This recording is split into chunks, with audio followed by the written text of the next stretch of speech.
आज मैं आपको बताऊंगी कि कैसे पाएं हम 90 पार की डगर को। तो इस पेपर्स को देख करके आपको पता चल जाएगा कि क्वेश्चन बनकर के आते कहां से हैं। 11 चैप्टर तो ठीक है, सिलेबस है, जिसमें से आपने कहा कि 7 पढ़ लेना, 7 हमारे इम्पोर्टेंट हैं। अब इस 7 में भी क्या हम 7 पढ़ें? जो पेपर अभी आपके लग रहे हैं कि अब तैयार हो चुके हैं, जो बच्चे साल भर पढ़े हैं, वो लोग अब क्या करेंगे, इस 8-10 दिनों में अच्छे से रिवीजन का कार्य करेंगे। हेलो मेरे प्यारे बच्चों, मैं हूं आपकी अपनी सौम्या मैम। तो आज मैं आपको क्या बताऊंगी, आज मैं आपको बताऊंगी कि कैसे पाएं हम 90 पार की डगर को, यानी 90 पार बिजनेस स्टडीज में कैसे मिल जाएं, क्या कर दिया जाए, इतने कम समय में किस तरह से पढ़ा जाए कि 90 पार आ जाएं। तो देखो भाई, स्मार्ट तरीके से पढ़ाई करनी होगी। स्मार्ट तरीके में क्या पढ़ ले, जिसके के आने की संभावना सबसे ज्यादा हो व्यवसाय अध्ययन के लिए। तो अब की बार 90 पार पहुंचना है, बनानी है अपनी सरकार बिजनेस स्टडीज में, व्यवसाय अध्ययन में। तो देखिए, आपकी तैयारी और अच्छे से हो जाए, इसके लिए मैं आज आपको कुछ मंत्र बताने वाली हूं।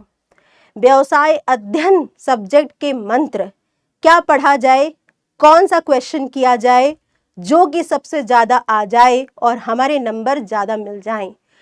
तो भाई, आप लोगों में जो पाठ्यक्रम चलता है, हमारे खास तौर पे यूपी बोर्ड के बच्चे जो हैं, और जहां पर एनसीईआरटी का पाठ्यक्रम फॉलो किया जाता है, एनसीईआरटी की किताबों के जो भी सिलेबस है उसको पाला जाता है, उसका पालन किया जाता है। तो यहाँ पर देखो भाई, व्यवसाय अध्ययन में 2 किताबें हैं एनसीईआरटी में, पार्ट 1 और पार्ट 2, ठीक है। अब इस किताब को क्या मैम पूरा पढ़ें?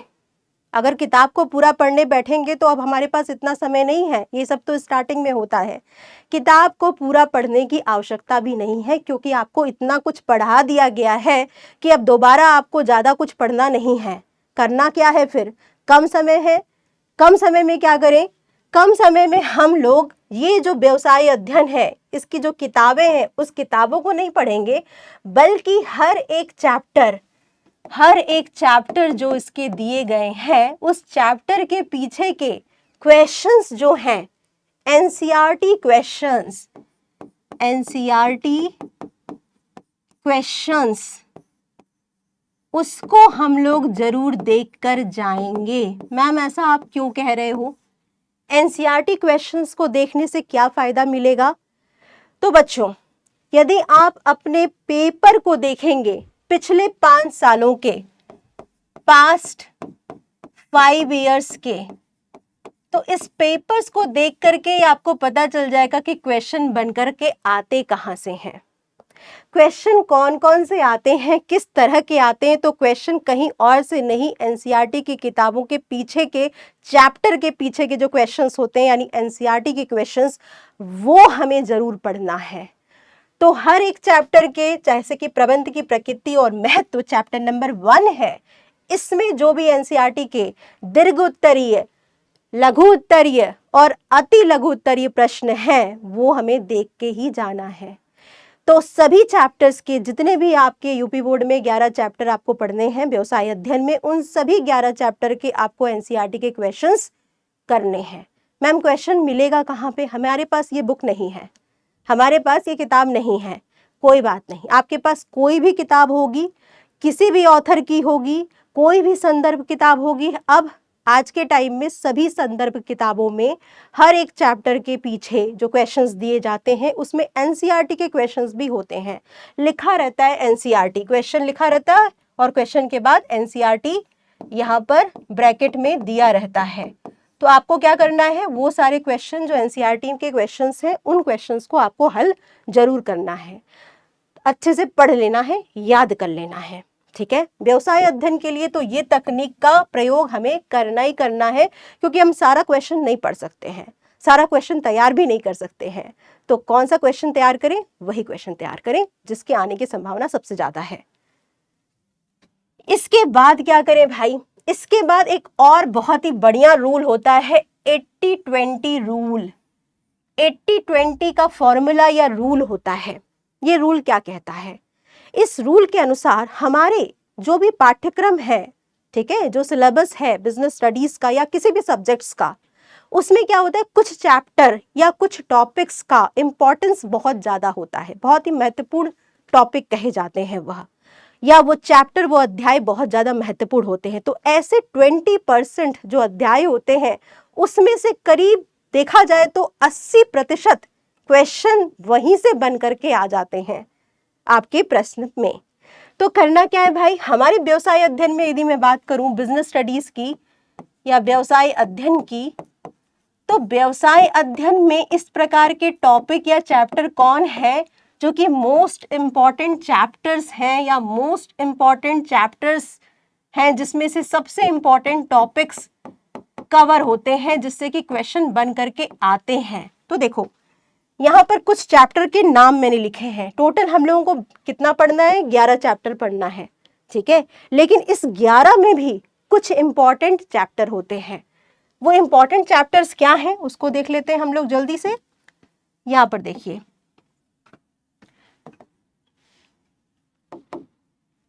इंपॉर्टेंट चैप्टर्स, प्रबंध के सिद्धांत, ये आपका चैप्टर नंबर 2 जो है एनसीईआरटी में, ये आपका इंपॉर्टेंट चैप्टर में से एक है।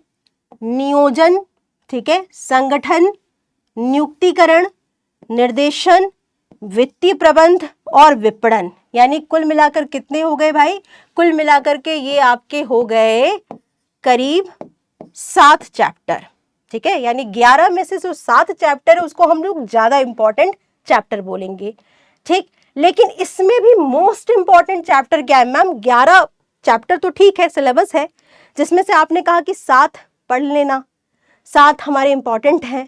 अब इस 7 में भी क्या हम 7 पढ़ें, तो भाई अगर हमें किस पे ज्यादा ध्यान देना है और ज्यादा फोकस करना है, तो और ज्यादा इंपॉर्टेंट क्वेश्चंस या जो हमारे बन करके आते हैं टॉपिक, जिसे हम मोस्ट इंपॉर्टेंट चैप्टर्स बोल दें, तो वो क्या है, 20-80-20 वाले रूल के हिसाब से तो वो बनता है आपका संगठन चैप्टर, नियुक्तिकरण चैप्टर, निर्देशन का अध्याय, और आपका आता है विपणन यानी मार्केटिंग।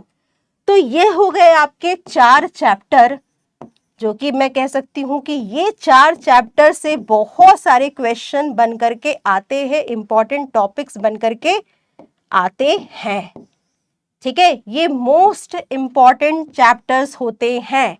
जिसने अभी कुछ नहीं पढ़ा है और सबसे पहले पढ़ाई स्टार्ट करने वाला है, वो बच्चा, वो उन बच्चों के लिए मैं कह सकती हूँ कि स्टार्टिंग करनी है, अगर कुछ नहीं पढ़े हो तो ये 4 चैप्टर से शुरुआत कर लो, ठीक है। ये 4 चैप्टर जो है संगठन और इसके बाद नियुक्तिकरण, निर्देशन और विपणन, ये 4 चैप्टर तो बेटा स्टार्टिंग से स्टार्ट कर लो। जिसने सब कुछ पढ़ा है, पूरे के पूरे 11 चैप्टर अच्छे से पढ़े हैं, बहुत अच्छी बात है, पढ़ना भी चाहिए। वो बच्चे क्या कर सकते हैं, वो बच्चे ये जो 7 चैप्टर है इसको बहुत अच्छे से और अच्छे से रिवाइज कर लें, देख लें इसमें से, और इसमें से भी ये जो 4 चैप्टर हैं ये ज़्यादा कवरेज चैप्टर हैं, ज़्यादा इंपॉर्टेंस रखते हैं, इससे ज़्यादा टॉपिक से क्वेश्चंस आते हैं, ये 4 के अच्छे से और गहन अध्ययन कर सकते हैं। अतः सबके लिए ये इम्पॉर्टेंट है। ये 80-20 का रूल फॉलो करोगे तो ज़रूर 90 पार आपके आएंगे। इसके बाद क्या कर सकते हैं, इसके बाद भाई हमें जो चीज़ करनी है, हमने तो सब पढ़ लिया है मैम, 11 के 11 चैप्टर पढ़ लिए हैं। अब हम क्या करें, अभी भी हमें ज़्यादा नंबर पाना है, या मैम अभी तो हमने उतना अच्छे से पढ़ा नहीं है, अब तो पढ़ना शुरू कर रहे हैं इसी 8-9 दिन में, तो हम क्या कर लें भाई, PYQs देख लें, जितने भी प्रीवियस ईयर्स के क्वेश्चंस आए हुए हैं, ठीक है, जिसमें एनसीईआरटी के क्वेश्चन तो शामिल हो ही गए, आपने कह ही दिया कि पहले एनसीईआरटी के क्वेश्चन करने हैं। उसके बाद पिछले 5 सालों के क्वेश्चन पेपर को उठाओ और उसके PYQs को सॉल्व कर लो, देख लो, ठीक है। सैंपल पेपर जिसे बोलते हैं 2024 का जो पेपर था आपका, 2024 का मॉडल पेपर, वही आपका 2025 में भी लागू हुआ है यूपी बोर्ड में। तो इस मॉडल पेपर को तो हमने आपको सॉल्व कराया ही है, यहीं पर इसी चैनल पर आपको मिल जाएगा ये मॉडल पेपर भी, इसको भी हम लोग को हल करके जाना है, देख कर जाना है। फिर हमने रिवीजन कराया है बेटा, रिवीजन सीरीज भी चलाई है, साथ ही साथ आप लोगों के लिए मैराथन क्लासेस भी चलाई है, ठीक है, और 1 शॉट वीडियो भी दिए हैं। तो इतना सब देखने का समय तो नहीं है मैम, बहुत कम समय है, तो क्या करें। तो बेटा रिवीजन सीरीज देख लो। रिवीजन सीरीज में आपको चैप्टर वाइज रिवाइज हो जाएगा, और जहां रिवीजन सीरीज में जो चैप्टर नहीं है उसके लिए आपके पास मैराथन है, आप मैराथन देख सकते हो। और मैराथन भी आपको देखने का समय अभी नहीं मिल पाया है, तो 1 शॉट वीडियो तो आपने देखे ही होंगे, वहां से भी आप रिवीजन कर सकते हो। ठीक है, तो रिवीजन करना है, इसके अलावा खुद का रिवीजन करना है। जो सब्जेक्ट्स, जो पेपर अभी आपके लग रहे हैं कि अब तैयार हो चुके हैं, जो बच्चे साल भर पढ़े हैं, वो लोग अब क्या करेंगे, इस 8-10 दिनों में अच्छे से रिवीजन का कार्य करेंगे, प्रैक्टिस करेंगे, क्योंकि पुरानी चीज़ें आप भूल जाते हैं नई नई चीज़ें याद करने के चक्कर में। तो उन्हें ज़रूर याद करिए, देखते रहिए, ताकि आपकी जो प्रॉपर रिवीजन चलता रहे और आप चीज़ों को भूले ना। इसके बाद एक और चीज आती है सामने मैम, कि उसको कैसे हल किया जाए। तो देखो बेटा, आप लोगों के लिए ये चीज बहुत जरूरी होती है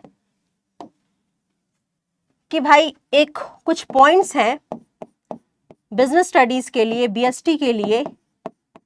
बीएसटी को याद करना है, एक थ्योरेटिकल सब्जेक्ट है, तो लिखना पड़ेगा।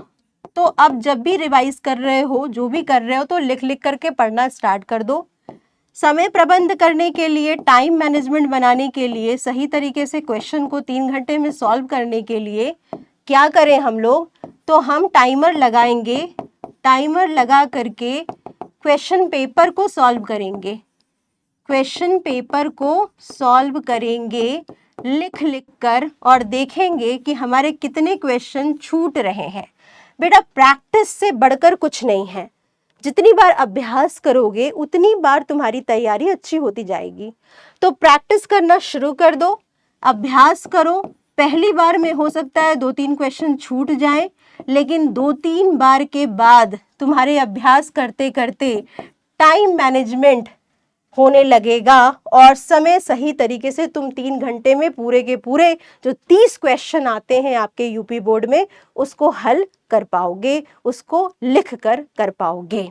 ठीक है, तो इन सभी चीजों का ध्यान रखिए, आपकी 90 पार की डगर बहुत ही आसान हो जाएगी, और जितने भी कम दिन बचे हैं उसमें पूरी ऊर्जा के साथ तैयारी करना शुरू कर दो।